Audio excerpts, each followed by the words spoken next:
Welcome, everybody, to the Momentous Wealth Podcast, where we discuss current issues in the world of finance and break them down into understandable terms to further your education. Momentous Wealth Management is a financial planning and investment management firm based in Washington. We've been serving clients for more than 20 years, and on this show, we take that experience and put it to the microphone in an effort to educate investors in the complex world of finance and financial markets.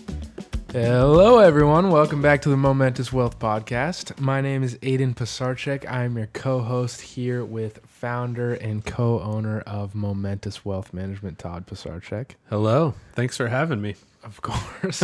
Having you back on your own podcast. Well, today we are going to be talking about a very polarizing issue. Oh. We've talked about it before, but it requires addressing again with a new administration and a whole new set of problems. Today we're going to be talking about the national debt. This is our second in a row of hot topics because on the last episode we addressed politics and tariffs, and we actually decided to have a separate episode just addressing the national debt because, you know, there's kind of just a lot more that goes into this. And I will say, and I can't remember, Aiden, were you a part of that podcast we did on the debt, or was that another I host? believe so. Yeah, okay. I believe I was there. This issue, I mean, I started in 1999, right out of college, just like you. Yep. I think that when you are in the business for 26 years, you will say the same thing I'm about to say, which is I've been talking about this issue for my entire career. Yeah. Yeah. It doesn't go away. It certainly has not. So I do think it's very, we do have to understand. And I say that part jokingly, but also mostly not, in that a lot of these problems that seem really big, in reality, when we step back, we just realize that these things are not new issues, you know? The national debt has been around a long time. It's been growing for a really long time. It's been a very hot political topic for a very long time because people really disagree on what do we do about it, you know? But our job on this podcast is to talk about markets, and I just think it is really important to kind of put out there right now that the goal of this is to talk about how the national debt may or may not impact financial markets, right? Because the debt's a big issue and there's a lot that goes into it. But again, you know, we manage people's money. Yeah. And so we really want to try to stay focused today on just what are the market impacts of this. Sure. Okay. And if you listen to our last episode, we brought up an example of the fact that, you know, because last time we were talking about tariffs and just a lot of other political issues, you know, when things come up like, you know, wars and whatnot, that at the end of the day, we have to realize that there are hundreds, if not thousands of factors that go into what affects the financial markets.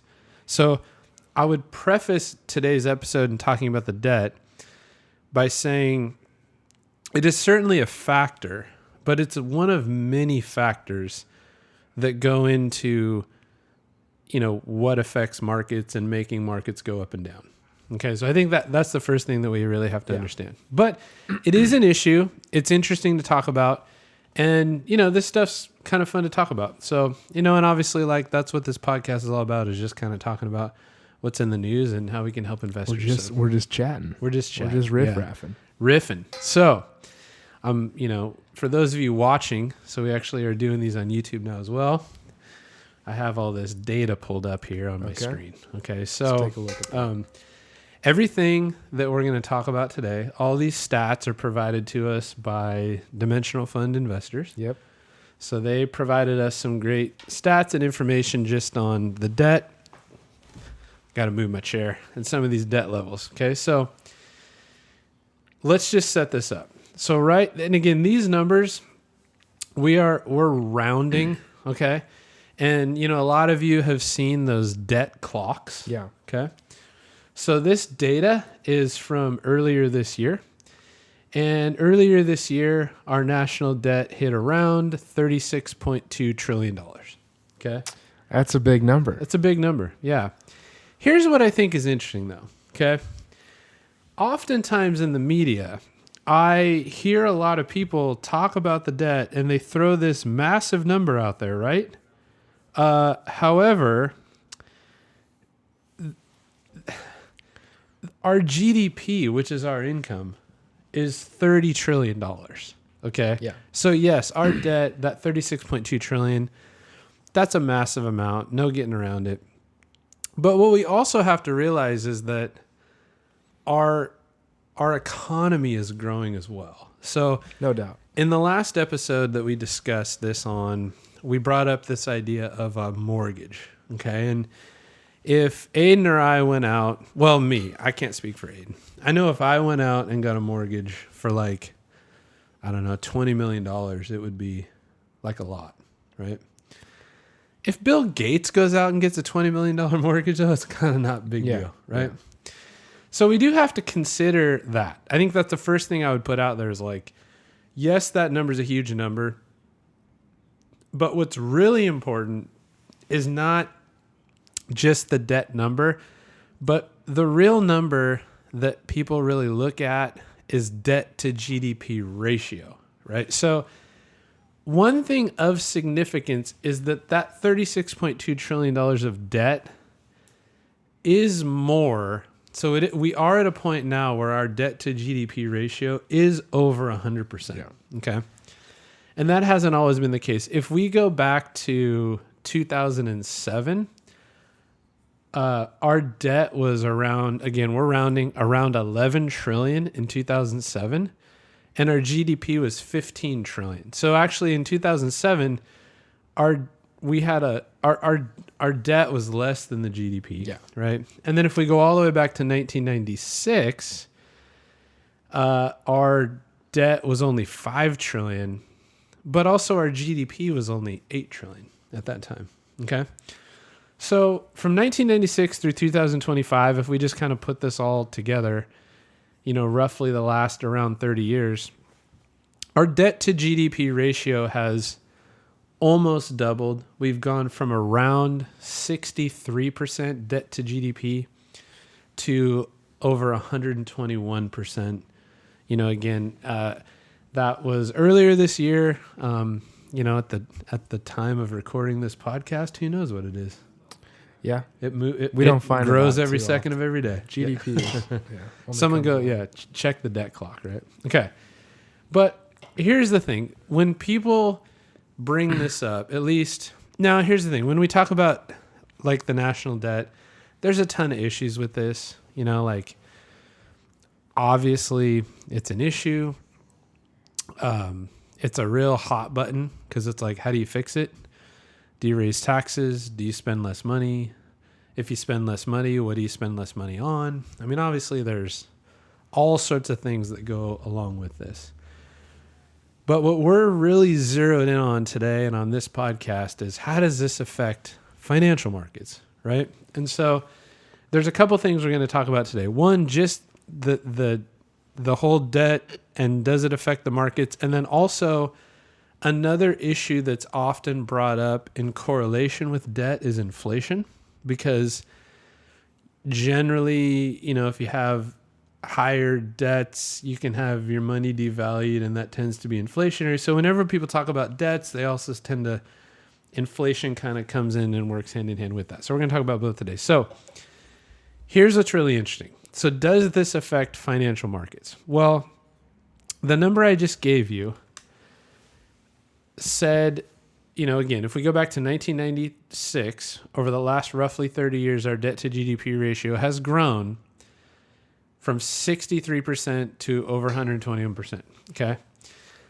Well, let's look more specifically at some certain time periods. From 2008 to 2012, at that time, the debt to GDP grew from roughly 63% to 100%. Okay.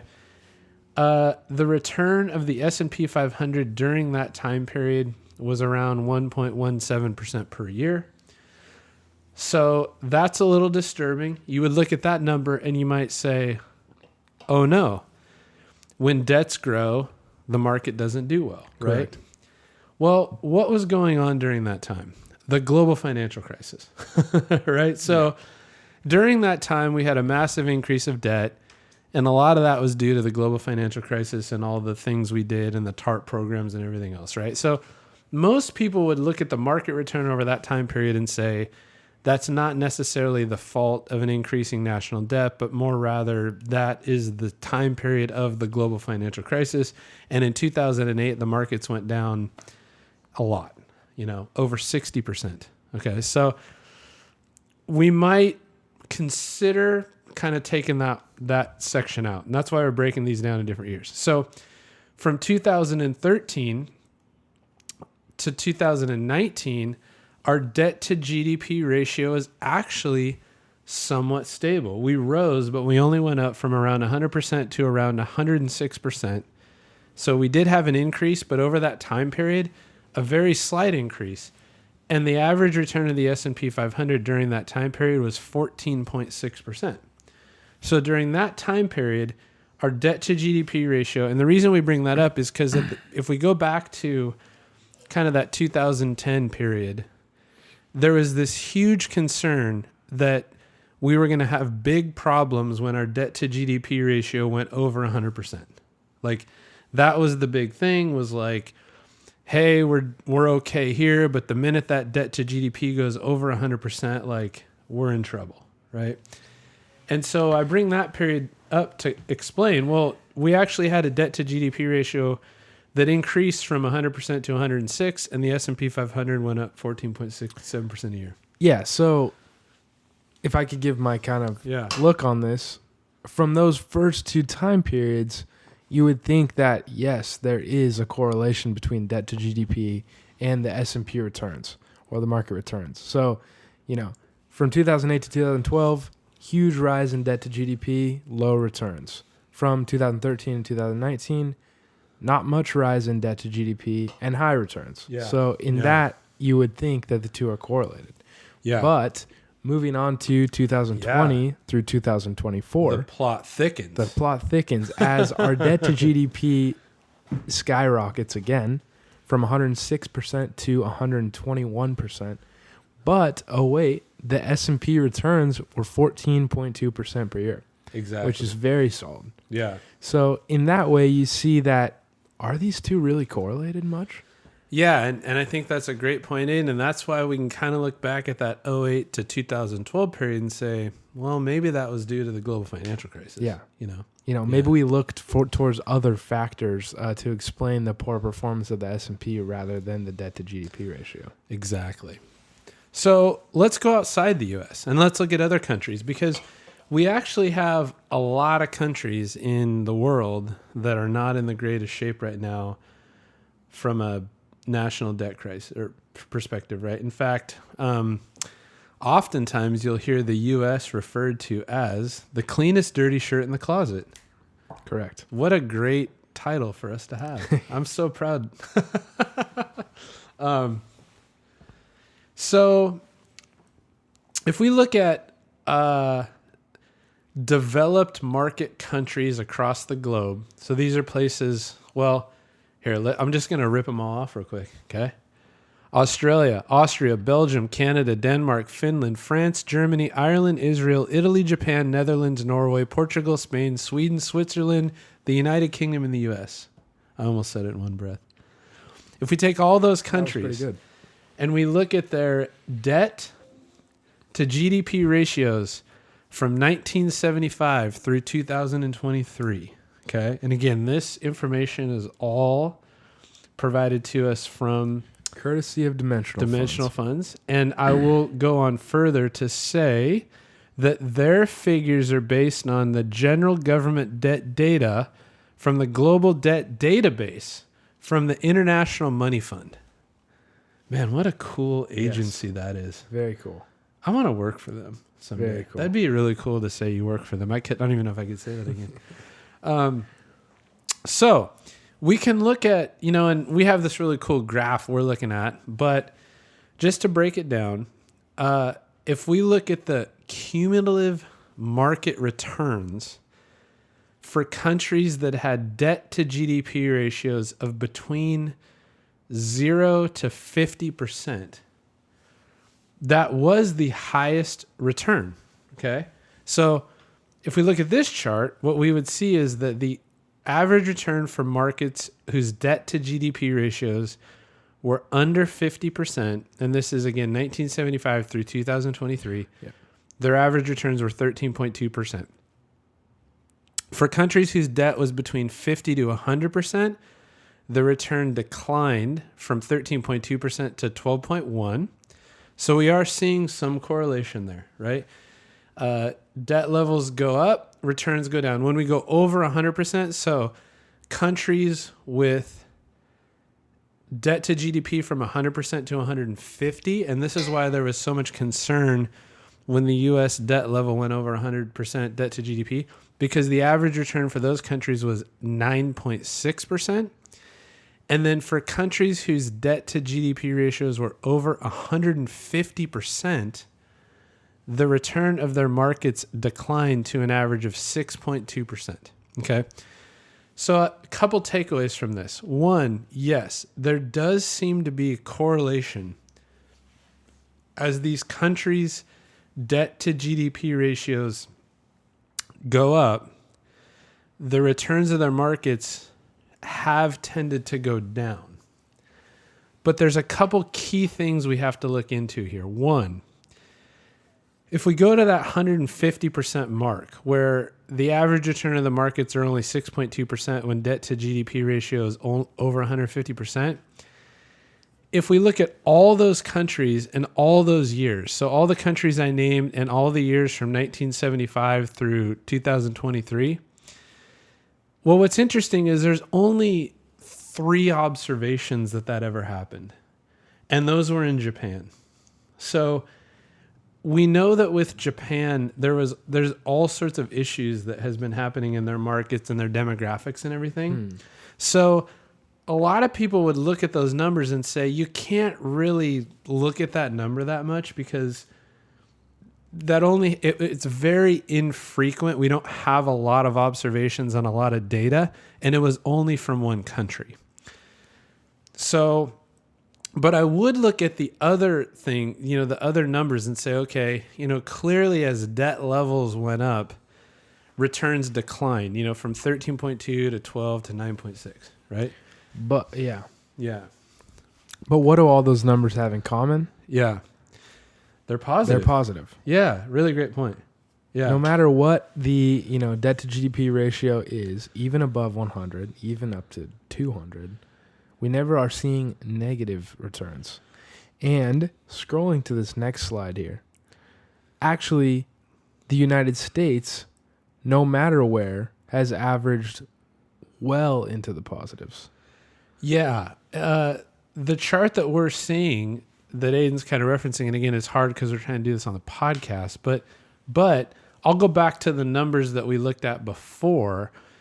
For the time periods from 2008 to 2012, from 2013 to 2019, and from 20 to 24, we really didn't see much difference. So again, from 2013 to 2019, our debt to GDP was very stable from 100 to 106%, and the markets were up 14.7%.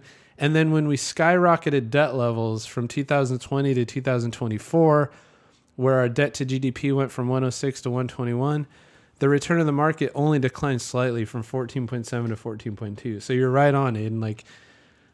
I think that's a great observation. Is for one, if we look at all the countries, they all have one thing in common, which is even at the highest debt to GDP ratios, the returns were positive and quite good positive, 9.6%, still a really good return. And if we look closer at just the US, we haven't tended to see much correlation yet between higher debt to GDP ratios and market returns. So I guess we would sum this up by saying it certainly doesn't seem to be like there's enough correlation or any numbers that would suggest that an investor might want to make any major changes to their portfolio given the debt. right? And I think that's the real big takeaway is we keep hearing this stuff about the debt. It's certainly a factor, but it's one of many factors. It's one of hundreds or thousands of factors that go into market returns. And based on the statistics we're looking at from all across the world, we just haven't tended to see anything yet that suggests anything other than maybe returns have been a little bit less positive. Yeah. But still quite positive. Yeah. Anyway. So, a little bit of calm for investors. Now, what about inflation? Because I will say the concern with debt levels also, it kind of brings up this inflation issue quite often, because if you have higher debt levels, you tend to see, higher inflation rates as, currencies are devalued and things like that. And, inflation, we have inflation quite often for many reasons. Okay. And, the moral of the story here is it's actually kind of frankly the same thing that you talked about before, Aiden, where, we do tend to see some effects where when inflation is higher, returns tend to be less positive, but still positive, right? So if we look at the U.S. and we look at, and this goes and looks at, all the time periods in the U.S. since the CPI, Consumer Price Index, was tracked, we've had 10 years where the CPI, the Consumer Price Index, was basically flat, so we didn't really see much inflation. And the average return of the S&P was 12.8%. We've had 70 occurrences where the Consumer Price Index rose from anywhere between 0 to 5%. Okay, so that's the most common, is to see inflation CPI numbers in the 0 to 5% range. The average return of the S&P is 14.2%, so that tends to be the strongest.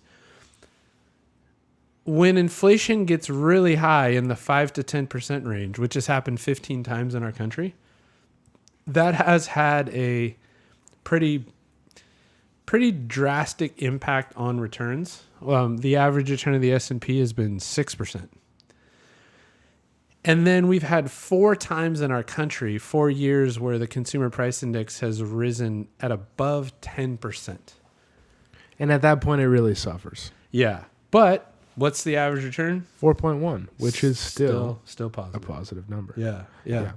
Yeah. So again, even if we see rising inflation, again, I think the takeaway there is we do tend to see a pretty strong correlation between inflation and market returns. What's interesting, though, is there seems to be a sweet spot. Inflation in the 0 to 5% range has tended to give the best market returns at 14.2. Mm-hmm. When we've seen prices drop, right? So a lot of people actually this is, I think, quite interesting, because right now everybody's talking about inflation and hey, it'd be nice for prices to go back down, right? Well, for one, prices aren't going to... When inflation goes down, it just means that prices are going up less. Just means that it goes up less. Yeah. But even when prices have actually gone down, it's actually been worse for the market. Yeah. So the average return of the market goes down from 14.2 to 12.8. Which, when you think about it, in principle, makes sense. Yeah. Because, we always know that we've known that stocks are the best hedge against inflation. But why is that? Think about it. If prices are going down, theoretically, companies are making less money. Mm-hmm. In which means their stock price goes down. Yeah, and if you get it really simple, obviously that's not the only factor to stock price, but if you look at, we don't have any data on this, but there is data, we just don't have it in front of us, but deflation has happened in other countries quite a bit. It's tended to be quite a bad thing. Yeah. Because, if prices are getting cheaper, you think about it, it's like, hey, I want to buy a new car, but every year I wait, the car is going to cost less. Yeah. You have no incentive to buy anything major, So True. that deflation has tended to be quite negative. Luckily, in the U.S., we've had some instances, but they've been pretty temporary. But there does seem to be correlation. Like when we go over 5% inflation, it has tended to have, a pretty, like I said, average return of the market's gone from 14.2 to when we go over 5%, it's average return of 6. And so, but again, if we were to say, hey, stocks are going to go up at 6% instead of 14, would you go sell all your stocks? No, it's like, I'm still making money, just not as much, right? So, and again, we don't know. This is all past. Obviously, no idea what would happen in the future, but it's just important to see that. So I think, the takeaway here, and again, this is we're kind of piggybacking on the last episode, is this national debt issue.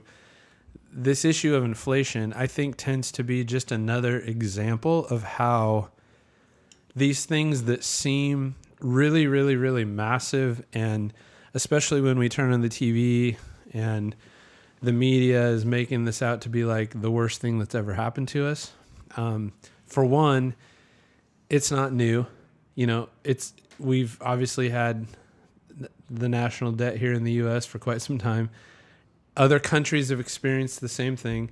We've actually had many other countries at many other time periods that have experienced debt to GDP ratios higher than ours.